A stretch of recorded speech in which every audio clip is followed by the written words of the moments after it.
On a stifling August night in 1802, within the winding halls of Monticello, the Virginia mountaintop estate of Thomas Jefferson, third President of the United States, a young woman named Sally Hemings gave birth to her third child. The newborn's skin was light, his features unmistakably echoing the man who once wrote, "All men are created equal," yet no physician was called. No official record marked the event. By sunrise, the child existed only in the quiet conversations of the enslaved people who worked in the estate's hidden quarters. For the next 2 centuries, the Jefferson family would deny what happened on that mountain. They would burn letters, destroy evidence, and silence anyone who dared speak the truth. But the shadows of Monticello remember everything. Before we continue with the story of America's most celebrated founding father and the woman he held in bondage, I want to hear from you. If you're listening from Virginia, or anywhere in the United States where these stories unfolded, leave a comment with your state and hit subscribe, because what you're about to hear on Hidden Ledger will challenge everything you thought you knew about the birth of American democracy. Now, let's descend into the silence that Thomas Jefferson spent a lifetime trying to protect. The truth about Monticello begins not with grand ideals, but with the kind of silence that settles over a place where terrible secrets are kept. Albemarle County, Virginia, in the summer of 1802, stretched across rolling Piedmont hills, where tobacco plantations dotted the landscape like scattered kingdoms. Each estate was its own isolated world, ruled by white landowners whose word was law. The county seat, Charlottesville, was a modest village of fewer than 600 people, connected by rough roads to Richmond, where Virginia's legislature shaped the future of the young republic.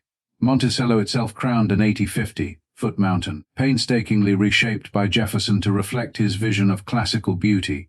The main house, with its iconic dome and columns, looked west toward the Blue Ridge Mountains. But behind its elegant facade, a darker reality was hidden. Along Mulberry Row, a 1,000-foot stretch of outbuildings, nearly 130 enslaved people lived and worked in conditions that contradicted every principle Jefferson claimed to cherish. The summer of 1802 brought relentless heat, pressing down on the mountain and making every breath heavy. Tobacco leaves wilted in the fields. The air hung thick with moisture, making tempers short. Jefferson had retreated to Monticello from the political storms of Washington, where rumors about his private life were beginning to swirl. A Scottish journalist he once supported, James Callender, had turned against him, publishing accusations that the president kept an enslaved mistress named Sally Hemings, and that children of mixed race ran through the plantation, bearing a striking resemblance to Jefferson himself. Jefferson's answer was calculated silence. Sally Hemings, then 29 but described as looking much younger, had been brought to Monticello as a teenager after serving Jefferson's daughter in Paris. In France, she could have claimed her freedom, but she returned to Virginia, a choice that would bind her to Jefferson for decades. Her children told their own story. Beverly, born in 1798, was 4 years old that summer. Harriet, born in 1799, had died in infancy. Now another child was on the way, and everyone on Mulberry Row knew who the father was, though it was too dangerous to say aloud. Thomas Jefferson was 59 years old, a widower for 2 decades after the death of Martha Wayles Jefferson, who had made him promise never to remarry. He kept that promise in the narrowest sense, though the reality of his household would have shocked the wife he claimed to honor. Each morning, he rose at dawn, recording the temperature, inspecting his gardens, and managing the endless details of plantation life with the same meticulous attention he brought to drafting laws. His account books tracked everything: bushels of wheat, pounds of nails, bolts of cloth distributed to the enslaved people twice a year. But some things remained unrecorded. Some transactions left no paper trail. The household at Monticello in 1802 included Jefferson's daughters, Martha and Maria, though both were married and maintained their own homes.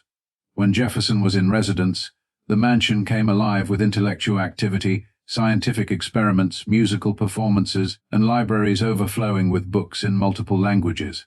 But this refined culture existed only in the main house. Beyond those walls, a different world operated by different rules. Jupiter Evans had served Jefferson since childhood, accompanying him to college at William and Mary, standing beside him through decades of public service. Now elderly, Jupiter managed the stables with the kind of intimate knowledge that came from a lifetime of service, or captivity, depending on how one chose to see it. His son John worked the blacksmith forge, the rhythmic hammer strikes echoing across the plantation from dawn until dusk. Martin Hemmings ran the mansion's dining operations with a precision that would have impressed any Philadelphia hotel.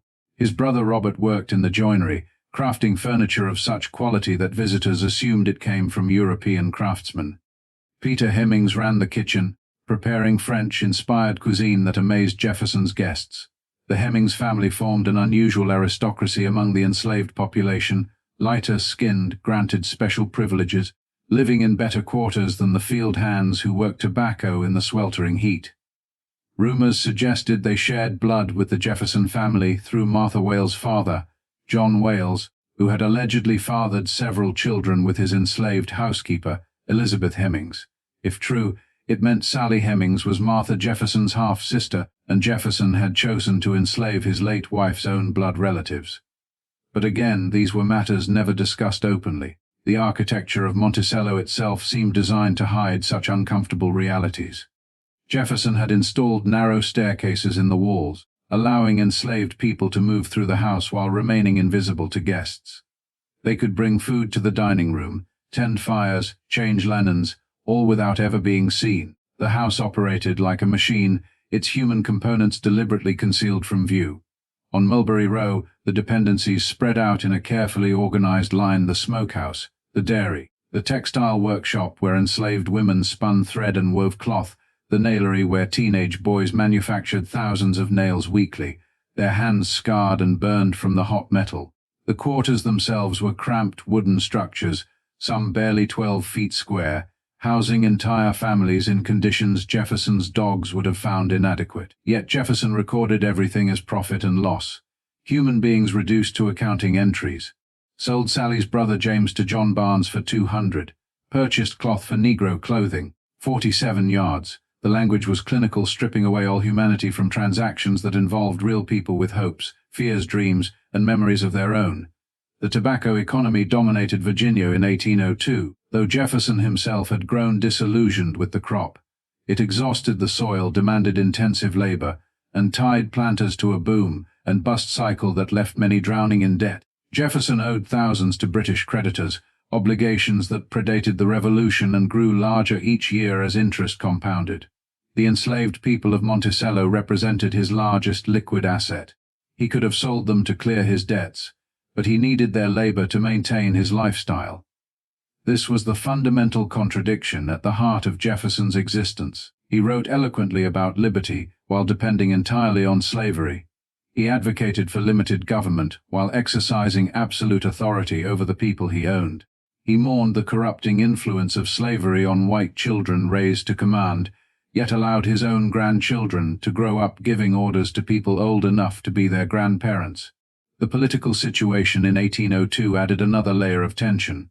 Jefferson had won the presidency after the constitutional crisis of 1800, when the Electoral College tied between Jefferson and Aaron Burr, throwing the decision to the House of Representatives.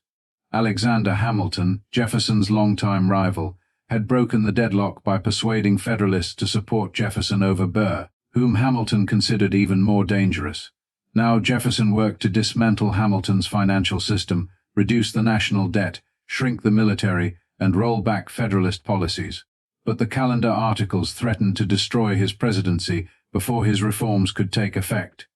If the American people believed their president kept a slave concubine, if they learned about the children of mixed race at Monticello, the resulting scandal might bring down not just Jefferson, but the entire Republican Party. So Jefferson did what he had learned to do over decades of public life. He remained silent. He kept working and trusted that eventually the rumors would fade. In his mind, private morality remained separate from public virtue. What happened at Monticello was his own business, nobody else's concern. But Sally Hemings was not a political abstraction. She was a real woman, pregnant again that summer, facing the prospect of bringing another child into slavery under the roof of the man who owned her, who slept with her, who fathered her children while publicly denying even knowing her name. The other enslaved people of Monticello watched and understood. They saw the children who looked like Jefferson. They noticed when Sally disappeared into the main house at night. They observed how Jefferson tracked her whereabouts with the same attention he gave to his experimental crops. and they kept silent because speaking meant punishment, separation, or being sold to the Deep South, where slavery was even more brutal than in Virginia. This was the world Sally Hemings inhabited on that hot August night in 1802, a world of silence, secrecy, and careful performance. A world where everyone knew the truth, but nobody dared speak it. A world where the author of the Declaration of Independence exercised complete control over a woman who had no legal right to refuse him, no ability to protect her children, no hope of escape except the grave. The heat that summer became oppressive by August. Temperatures climbed into the 90s day after day. The air felt thick as wool, making sleep difficult, tempers volatile. In the main house, Jefferson suffered from one of his periodic headaches, the migraines that plagued him during times of stress. He sequestered himself in his cabinet, working on correspondence, avoiding visitors, pretending the world beyond Monticello did not exist. The night of August 19, 1802 began like dozens before it. The sun set behind the Blue Ridge Mountains around 8, painting the western sky in shades of orange and purple that would have been beautiful if anyone had the luxury to appreciate them. Most of the enslaved people of Mulberry Row finished their work and retreated to their quarters, bone-tired from another day of labor in crushing heat. Sally Hemings felt the first contractions around 9. She had been through this before. This would be her 4th pregnancy, though only one child, Beverly, had survived. She knew what was coming. Knew the pain that would build and crest like ocean waves. Knew she would need help to get through the night ahead, but she couldn't call for a doctor. Jefferson didn't summon physicians for enslaved births. The expense wasn't justified for property that might not survive. Instead, the enslaved community had developed its own network of care, its own knowledge passed down through generations of women who had learned to deliver babies without formal training, using techniques that blended African traditions with practical experience. Critter Hemings, Sally's older sister, came first when word spread through Mulberry Row. She was 42 years old, a veteran of too many births, too many losses. Her own children had been scattered across Virginia, sold, hired out, sent away when Jefferson needed cash or wanted to remove potential problems. But she remained at Monticello, and she knew what to do when a woman went into labor. They gathered in Sally's small cabin along Mulberry Row, a structure barely 14 feet square with a single window, and a fireplace that provided heat in winter but made the space unbearable during summer. The furniture was minimal: a narrow bed, a small table, 2 chairs, a trunk containing Sally's few possessions. Candlelight flickered against rough wooden walls, creating shadows that seemed to move with lives of their own. Critter sent Beverly away with one of the other children. The boy was too young to witness what was coming, and besides, it was better if he didn't see his mother in pain. Some things children should be spared, even enslaved children who would grow up to learn that protection was a luxury they couldn't afford. The labor progressed through the night. Sally tried to remain quiet. Jefferson's bedroom window faced Mulberry Row, and sound carried easily in the stillness. She bit down on cloth strips to muffle her cries, even though the pain was extraordinary. Childbirth is always dangerous, but for enslaved women in 1802, it carried additional terror.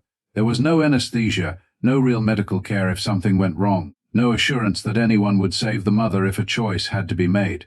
By midnight, other women had arrived: Priscilla Hemings, another sister, Betsy Hemings, Sally's niece. They brought water heated over fires, cloths torn from worn fabric, herbal remedies that might ease pain or prevent infection. They had done this countless times before, delivering babies in darkness, in secret, in conditions that would have horrified any civilized observer. Around 2 in the morning, Sally's water broke. The contractions intensified, coming faster, harder, demanding all her strength just to breathe through them.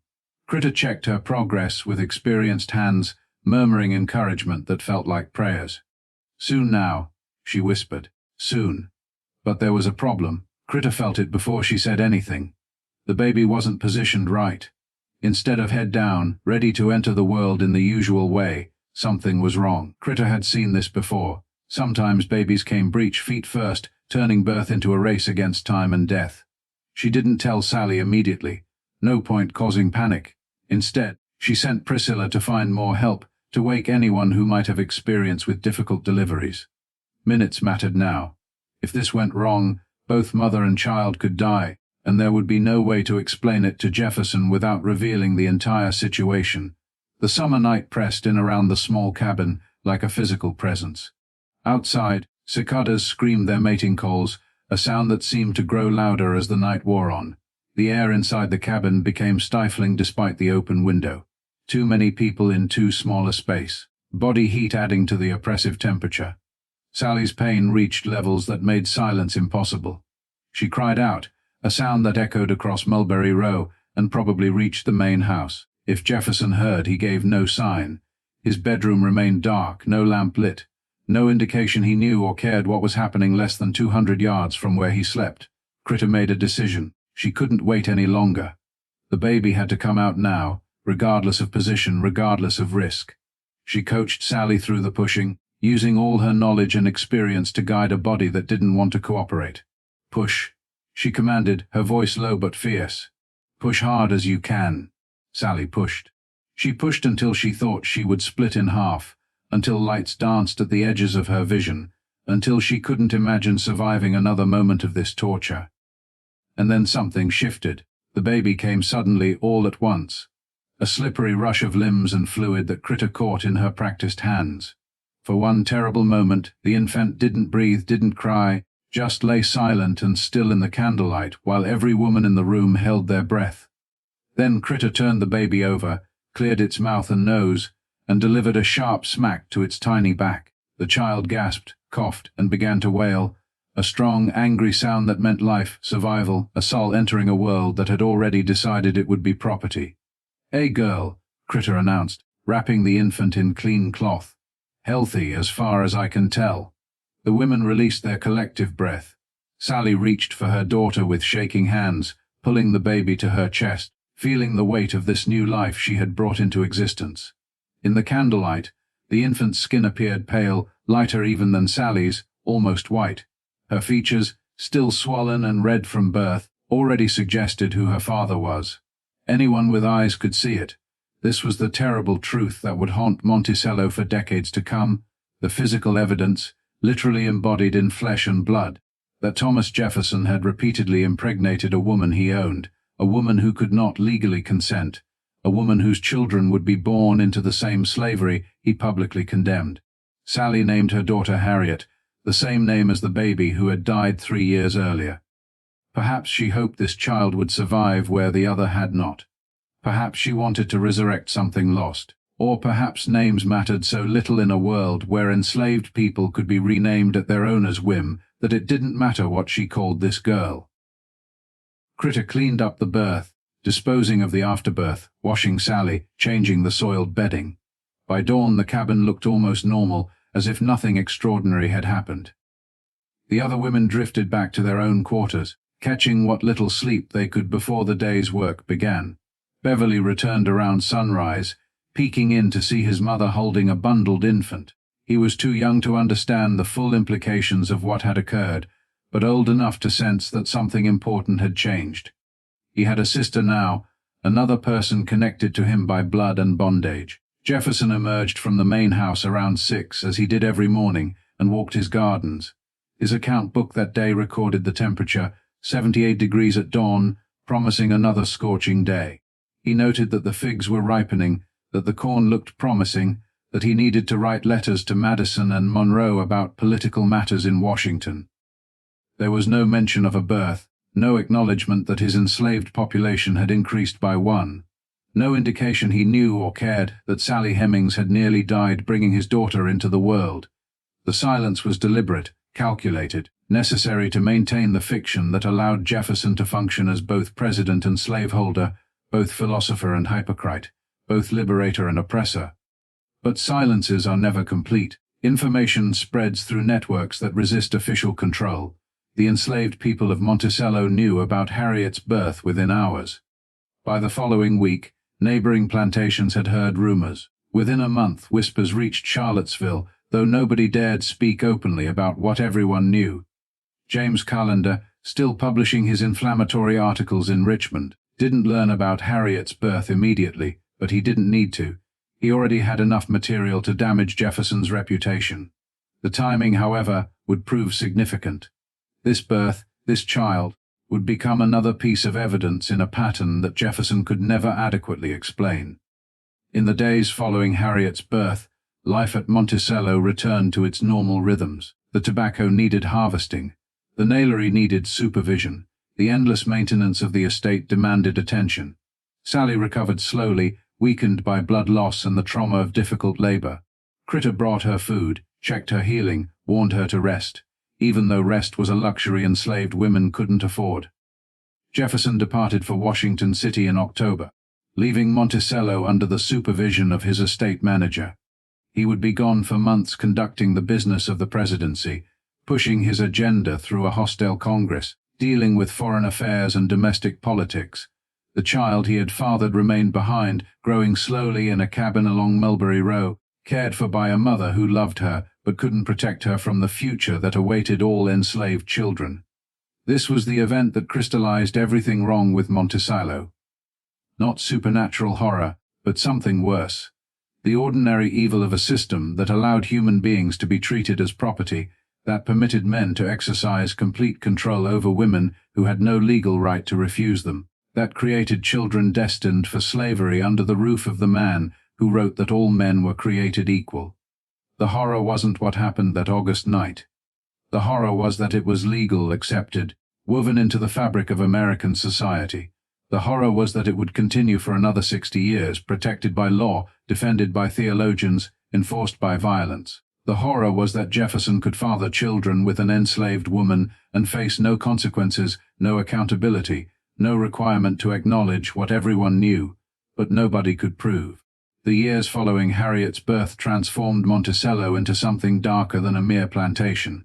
It became a carefully maintained lie, a performance staged for the benefit of visitors who came to meet the great Thomas Jefferson, but never looked too closely at how his estate actually operated.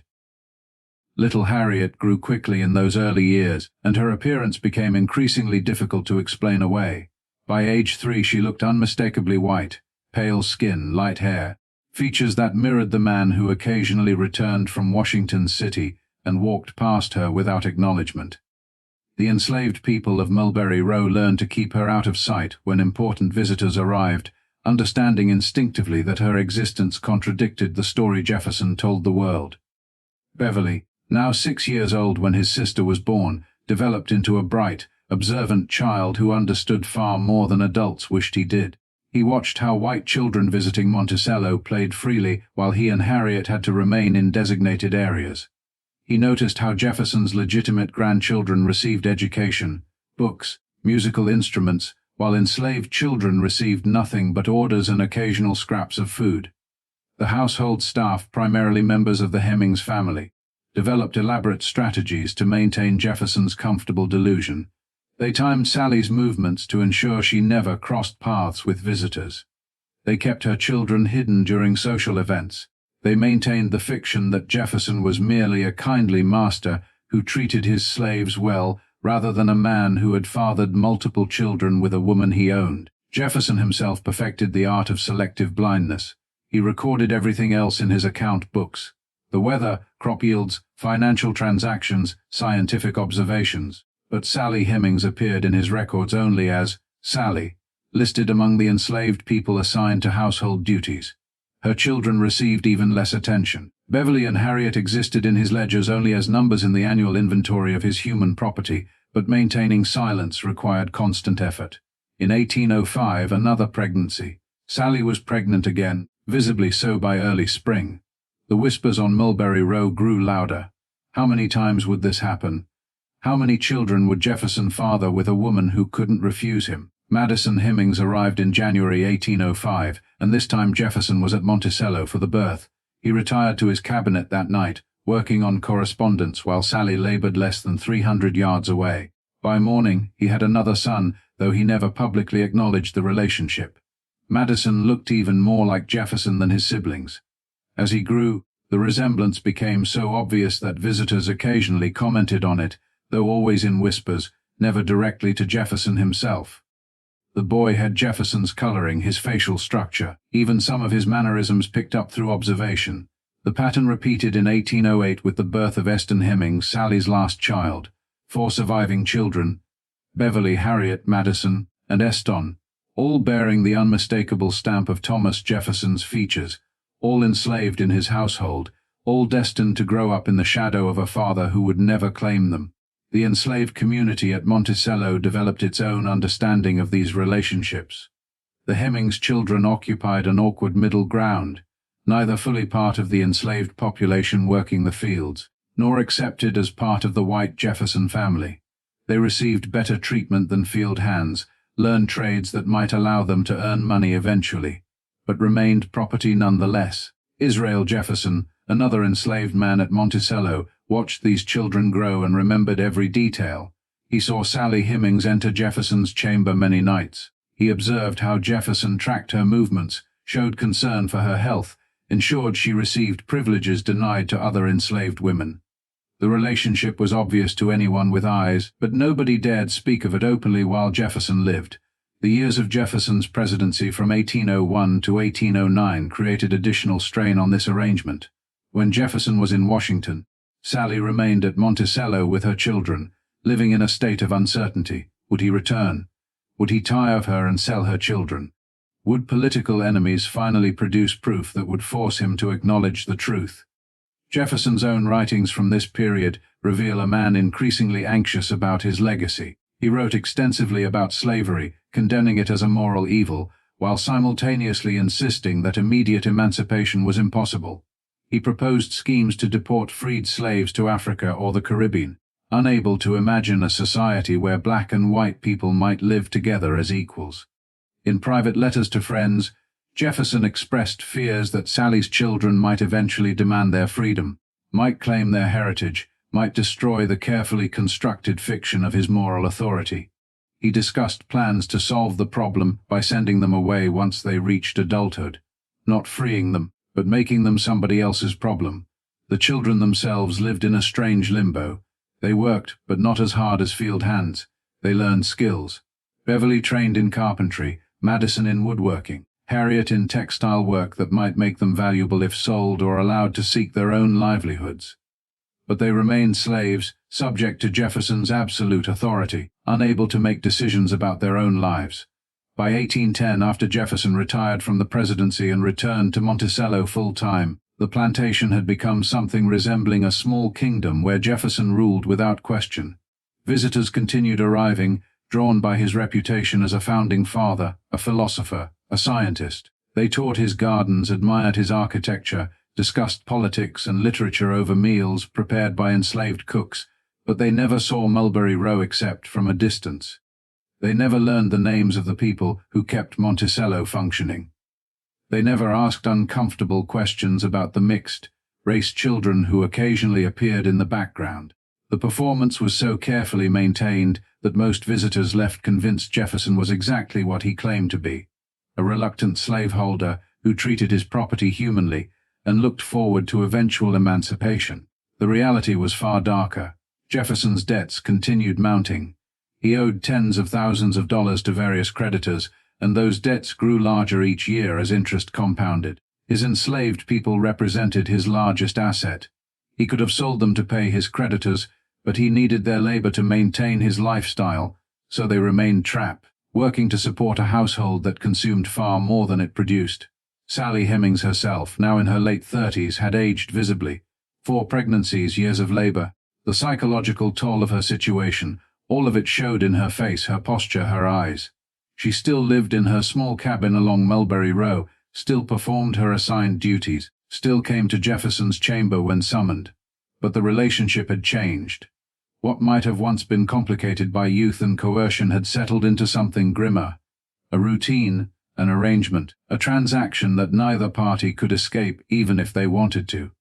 Jefferson's daughter, Martha Randolph, who managed the main house when her father was absent, understood the situation better than she ever acknowledged. She saw Sally's children growing up. She noticed their resemblance to her father. She watched how the enslaved people treated Sally with a difference that went beyond her position as a house servant. But Martha said nothing publicly, maintaining the family fiction that allowed her to continue benefiting from the labor of people who might be her half-siblings. This silence, this complicity, extended throughout Jefferson's extended family. His grandchildren played with enslaved children without understanding the relationships. His sons, In-law managed the plantation's business without questioning where the mixed-race children came from. The entire household operated on an unspoken agreement that certain truths would never be acknowledged. But truth has a way of surfacing regardless of how deeply it's buried. In 1811, Harriet Hemings, now 9 years old, became seriously ill with scarlet fever. The illness swept through the enslaved quarters, killing several children and leaving others permanently damaged. Harriet survived, but barely. For weeks, she burned with fever, delirious, teetering on the edge of death. Jefferson, for the first time in anyone's memory, showed visible concern for an enslaved child's welfare. He authorized calling a doctor, an unprecedented expense for someone considered property. He checked on her condition multiple times daily. He ensured she received the best care available in rural Virginia. The enslaved people of Monticello noticed this special treatment and understood what it meant. Jefferson couldn't acknowledge Harriet as his daughter, couldn't claim her publicly, but he also couldn't simply let her die without trying to save her.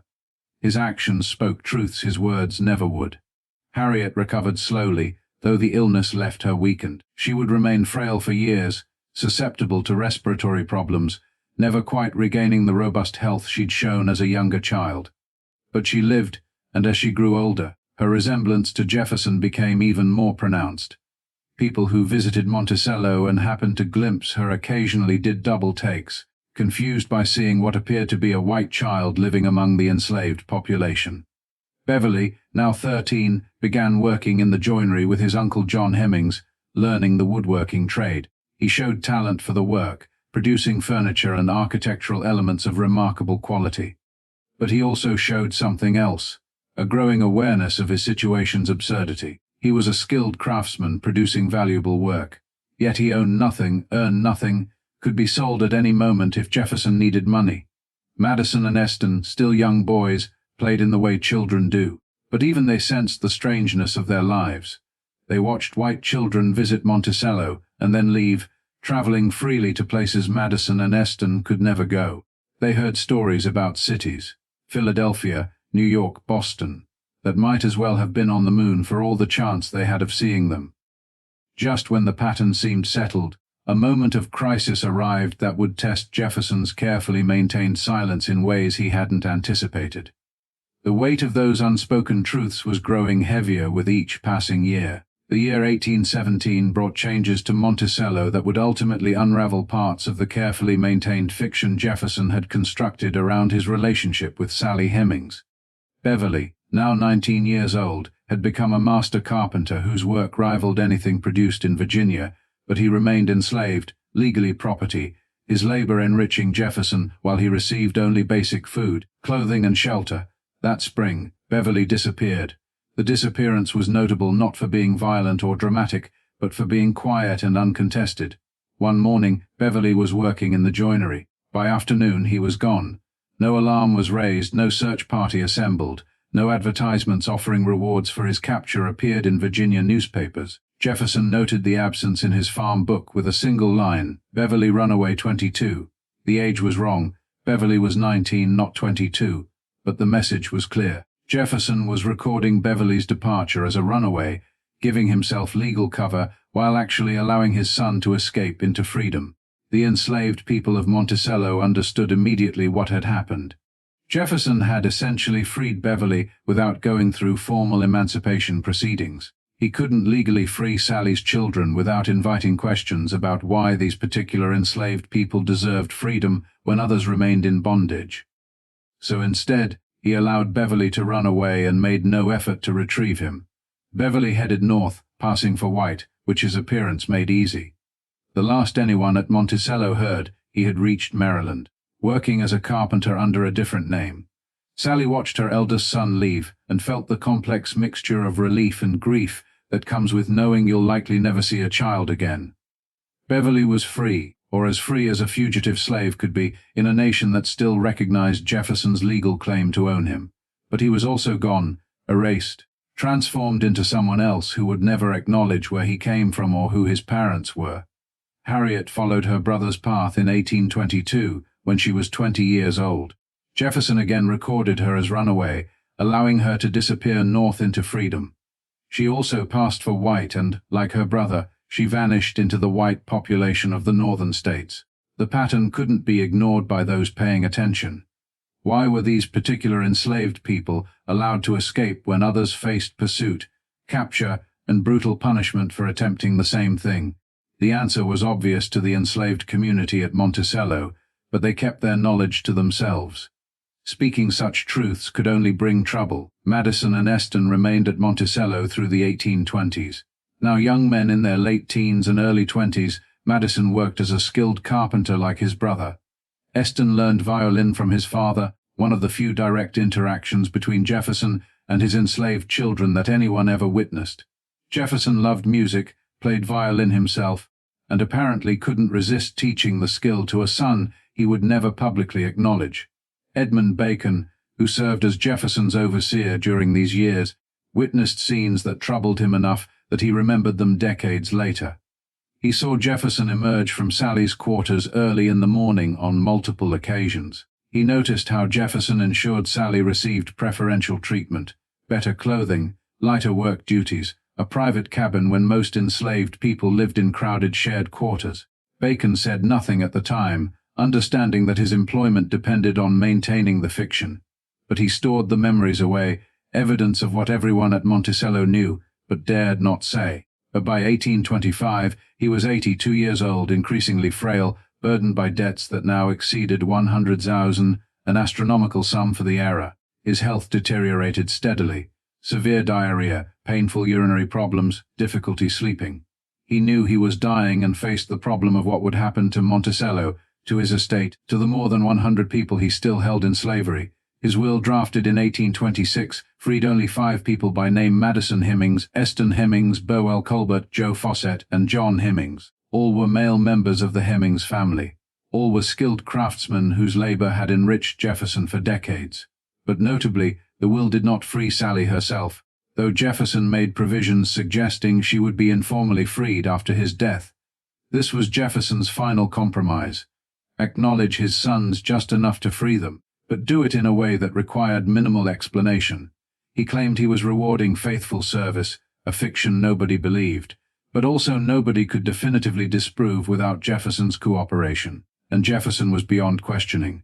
Thomas Jefferson died on July 4, 1826, exactly 50 years after the signing of the Declaration of Independence, in a coincidence so perfect it seemed scripted. His last words were reportedly asking if it was the 4th yet, suggesting he wanted to survive to see the anniversary.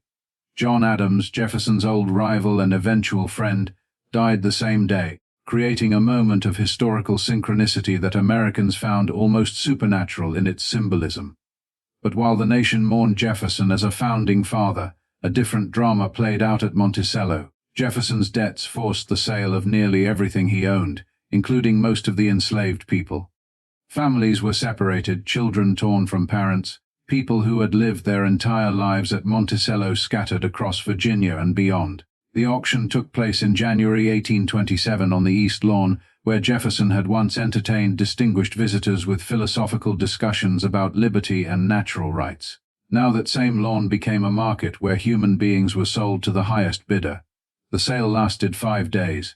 Each person was brought forward, examined like livestock, while potential buyers assessed their health, strength, and likely productivity. Sally Hemings was not officially freed in Jefferson's will, but she also wasn't sold. Martha Randolph allowed her mother's half-sister to remain at Monticello briefly, then quietly let her go live with Madison and Eston in Charlottesville. This informal freedom had no legal status. Technically, Sally remained enslaved property of Jefferson's estate, but nobody pursued the matter. She lived her remaining years in a small house in Charlottesville, cared for by her sons. The questions about Sally's children didn't end with Jefferson's death. In fact, they intensified among those who had witnessed the situation. Israel Jefferson, freed in the estate sale, carried with him memories of what he'd seen at Monticello. Edmund Bacon, the overseer, retained his observations of Jefferson's early morning departures from Sally's cabin. The truth lived in the memories of dozens of people who had been there, who had seen, who knew. Madison and Eston, now freed men living in Charlottesville, faced the choice of how to live in a society that offered limited options for free black men. The question of their paternity hung over them like a shadow. Everyone who looked at them could see the resemblance to Jefferson, but acknowledging it openly meant confronting truths that white Virginia society desperately wanted to ignore. Eston made his choice. In 1852, he moved to Ohio with his family, and within a few years he had begun identifying as white. He changed his name, calling himself Eston H. Jefferson, taking his father's surname openly. Now, that distance made the connection less dangerous. His children grew up white, married white spouses, and carried forward Jefferson's bloodline without most people knowing the full story. Madison made a different choice. He remained in Virginia initially, then moved to Ohio in 1836, but he continued to identify as a black man. He married a free black woman named Mary Hughes McCoy and raised a family within the black community of Chillicothe, Ohio. He worked as a carpenter, earning respect for his craftsmanship, living quietly with the burden of a secret that most people wouldn't have believed even if he told them. Sally lived until 1835, dying at age 62 in Charlottesville. Her death went largely unnoticed by the white community. No obituary appeared in the newspapers. No marker was placed on her grave. She simply disappeared from the historical record as enslaved people typically did, leaving behind only fragments. A few mentions in Jefferson's farm book, some entries in account ledgers, the memories of her children. But the story of what happened at Monticello refused to die. Whispers continued circulating through Virginia society. Former Monticello slaves told their families what they'd witnessed. The Hemmings descendants carried forward their family's oral history, passing down the truth from generation to generation, even when white society refused to listen. In 1858, Beverly Hemmings died in Washington City, having successfully lived as a white man for over 4 decades. His obituary made no mention of Monticello slavery or Thomas Jefferson. He had erased that part of his life completely, choosing survival over truth. Harriet Hemmings died in 1865, shortly before the end of the Civil War that would have freed her if she had still been enslaved. Like her brother, she had lived as white, married a white man, raised children who never knew their grandmother had been enslaved, or their grandfather had written the Declaration of Independence. The Civil War itself brought new attention to Jefferson's contradictions. As Union and Confederate forces fought over whether the nation could survive half slave and half free, people revisited Jefferson's writings about liberty and equality. How could the author of the Declaration have owned slaves? How could he have written that all men were created equal while keeping over 600 people in bondage throughout his lifetime? But even during the war, even as the contradiction became impossible to ignore, the specific allegations about Sally Hemings remained largely unspoken in polite society.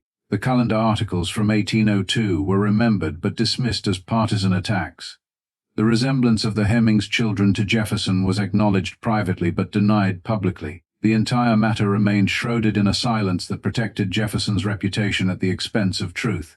Eston Hemings died in Wisconsin in 1856 at age 51. He had successfully transformed himself into a white man, and his children continued that fiction. The connection to Jefferson became a family secret, whispered about privately, but never discussed openly. Madison outlived all his siblings, dying in Ohio in 1877 at age 72 in his final years. As he watched the nation struggle with Reconstruction and the question of what freedom would mean for formerly enslaved people, Madison made a decision that would eventually change how history remembered his mother and Thomas Jefferson. In 1873, 4 years before his death, Madison Hemings sat down with Samuel Wetmore, a newspaper reporter from the Pike County Republican in Ohio, and told his story. For the first time, someone who had lived at Monticello, who had been born into slavery there, who had known Thomas Jefferson personally, spoke openly about what everyone there had known, but nobody had dared say. Madison stated plainly that Thomas Jefferson was his father. He described his mother's journey from Paris to Monticello, her relationship with Jefferson that had lasted nearly 40 years, the births of her children, the special treatment they received compared to other enslaved people. He named his siblings Beverly, Harriet, Eston, and explained how Beverly and Harriet had passed into white society while he had chosen to remain within the black community. The interview was published in March 1873, creating a small sensation among those who read it, but tellingly it didn't reach a wide audience. White newspapers largely ignored it.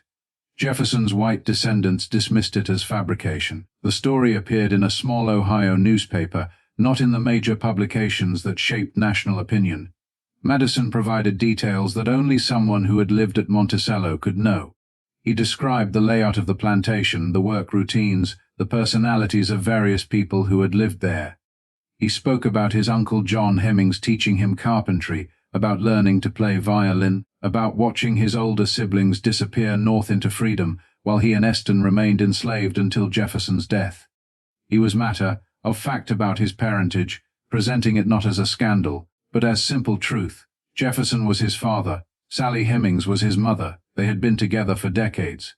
Everyone at Monticello knew it. The only mystery was why white society found this so difficult to accept. The interviewer, Wetmore, seemed inclined to believe Madison. The details were too specific, too accurate to be fabrication. Madison had nothing to gain from lying. He was an elderly man living quietly in Ohio with no apparent motive for seeking attention or notoriety. He was simply telling his story, putting on record what had happened, ensuring that some version of the truth survived him.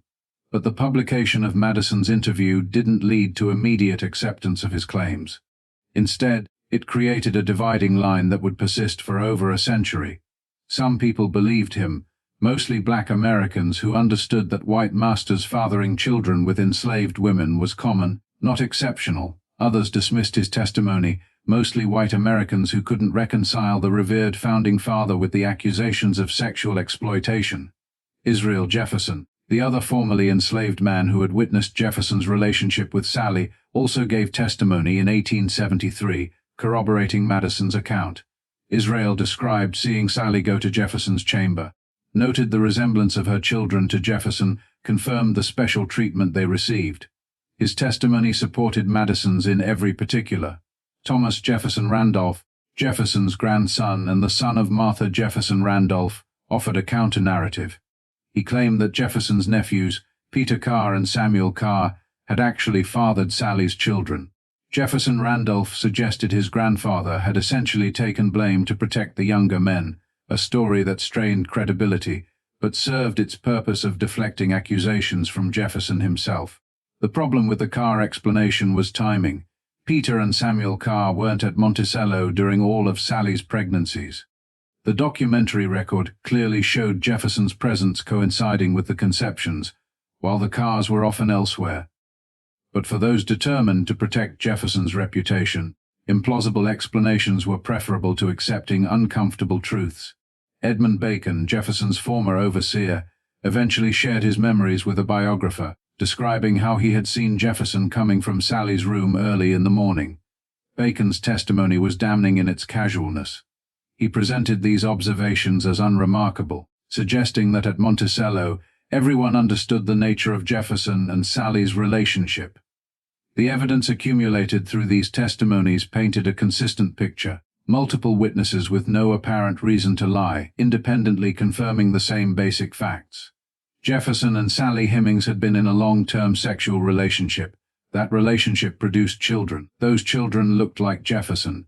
Jefferson showed them special favor, freeing the sons in his will, allowing Beverly and Harriet to escape into white society. The only people denying these facts were Jefferson's white descendants, and historians invested in maintaining his heroic reputation. They constructed elaborate alternative explanations, attacked the credibility of black witnesses, and insisted that Jefferson's character made such behavior impossible, despite overwhelming evidence that it was not only possible, but had actually occurred. Madison Hemings died on November 28, 1877, in Huntington Township, Ross County, Ohio. He was 72 years old, a freed man who had lived long enough to see slavery abolished, to witness Reconstruction's brief promise and subsequent failure, to watch the nation struggle with questions of race and equality that his very existence embodied. His obituary in the local newspaper was brief, noting his death and his work as a carpenter. It didn't mention his connection to Thomas Jefferson. That story had been told, recorded in the 1873 interview, but it hadn't been widely believed or accepted. Madison took to his grave the knowledge that he had spoken the truth, but also the awareness that much of white America had chosen not to hear it. The house in Charlottesville, where Sally Hemings had lived her final years, was eventually torn down. No marker indicated she had been there. Her grave in the local black cemetery received no headstone bearing her name. She disappeared into the anonymous mass of formerly enslaved people whose individual stories weren't considered worth preserving. Monticello itself passed through various hands after Jefferson's death. His heirs couldn't maintain it. The debts were too large, the property too expensive to operate. In 1834 it was sold to James Barclay, a Charlottesville druggist, for $7,000. Later owners included Uriah P. Levy, a naval officer who admired Jefferson and worked to preserve the property. The house gradually fell into disrepair, its glory days seemingly behind it.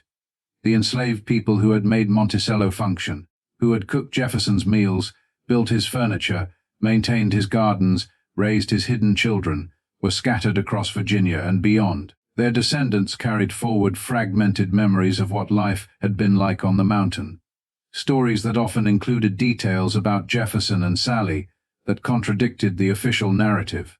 The Jefferson family, particularly the white descendants through Martha Jefferson Randolph, maintained strict control over Jefferson's papers and legacy. They selectively preserved documents that presented Jefferson favorably while destroying or hiding those that complicated the picture. Letters were edited, passages removed, whole documents disappeared. The archive that survived reflected what the family wanted posterity to believe, not necessarily what had actually occurred. In the decades following Madison's death, historians writing about Jefferson largely ignored or dismissed the Hemings story. The testimony of enslaved people and their descendants wasn't considered reliable by white academics who dominated the field. The resemblance of Sally's children to Jefferson was acknowledged by some, but explained away as coincidence or attributed to other family members. The silence around this aspect of Jefferson's life became part of how America chose to remember its founding. The uncomfortable truths about power, exploitation, and the fundamental contradiction between slavery and liberty were buried beneath celebratory narratives about founding fathers and revolutionary ideals. But truth has a strange persistence. It survives in unexpected places, in family stories passed down through generations, in testimony given to small-town newspaper reporters, in the memories of people whose voices weren't considered worth recording by official history. The Hemings descendants who had passed into white society carried forward their secret, some telling their children, others taking the knowledge to their graves. The descendants who remained within the black community preserved their oral history, insisting that Madison had told the truth even when white historians dismissed his testimony. By the end of the 19th century, the story of Thomas Jefferson and Sally Hemings had settled into an uneasy equilibrium. Some people knew it or believed it. Others denied it or remained ignorant of it. The evidence existed for those willing to examine it honestly.